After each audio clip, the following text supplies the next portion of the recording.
नागरिकता संशोधन अधिनियम सीए पर अपना विरोध जताते हुए इंडियन यूनियन मुस्लिम लीग यानी आईयूएमएल के राष्ट्रीय महासचिव पीके कुंजलाकुट्टी ने कहा कि मौजूदा लोकसभा चुनावों के दौरान सीए को लागू करना चुनावों को प्रभावित करने के लिए उठाया गया कदम और इसके खिलाफ कार्रवाई शुरू की जानी चाहिए। कुंजलाकुट्टी ने कहा कि यह सरकार द्वारा सुप्रीम कोर्ट में दिए गए आश्वासन का स्पष्ट उल्लंघन है।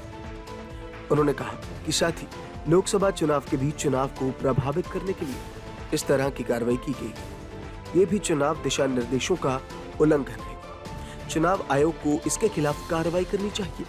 मुझे लगता है कि ये कोई कानूनी कार्रवाई नहीं है, केंद्र सरकार द्वारा मतदाताओं को प्रभावित करने के लिए किया गया एक कृत्य है।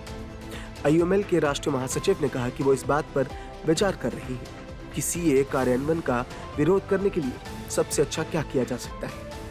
उन्होंने कहा कानूनी परामर्श चल रहा है और जो भी आवश्यक होगा वो 1 या 2 दिनों में किया जाएगा। बता दें कि इससे पहले केंद्र सरकार ने सीए के नियमों को अधिसूचित करने के 2 महीने से अधिक समय के बाद नागरिकता प्रमाण पत्र का पहला सेट सौंपा। केंद्रीय गृह सचिव अजय कुमार भल्ला ने नई दिल्ली में कुछ आवेदकों को नागरिकता प्रमाण पत्र सौंपा। गृह मंत्रालय के एक आधिकारिक बयान के अनुसार गृह सचिव ने आवेदकों को बधाई दी और नागरिकता संशोधन नियम 2024 की मुख्य विशेषताओं पर प्रकाश डाला। नागरिकता चाहने वाले 14 आवेदकों को प्रमाण पत्र भौतिक रूप से सौंपे गए और कई अन्य आवेदकों को ईमेल के माध्यम से डिजिटल हस्ताक्षरित प्रमाण पत्र जारी किए गए। एक आधिकारिक विज्ञप्ति के अनुसार नियमों में आवेदन पत्र के तरीके, जिला स्तरीय समिति द्वारा आवेदनों को संसाधित करने की प्रक्रिया और राज्य स्तरीय अधिकार प्राप्ति समिति द्वारा जांच और नागरिकता प्रदान करने की परिकल्पना की गई है।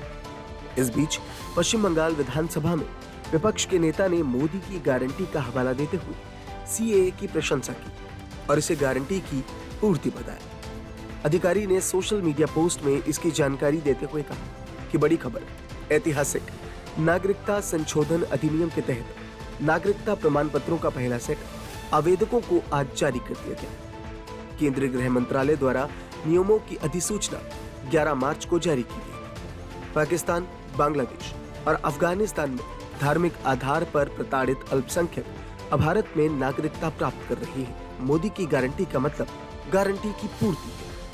वहीं नागरिकता मिलने के बाद शरणार्थी बहुत खुश हैं और वो उसके लिए प्रधानमंत्री नरेंद्र मोदी और होम मिनिस्टर अमित शाह की जमकर तारीफ कर रहे हैं। नागरिकता देने के लिए विशेष कार्यक्रम में 14 लोगों को प्रतीकात्मक रूप से प्रमाण पत्र सौंपे गए, जबकि डिजिटल रूप से हस्ताक्षरित प्रमाण पत्र कुछ 100 अन्य आवेदकों को ईमेल के माध्यम से भेजे जा रहे हैं।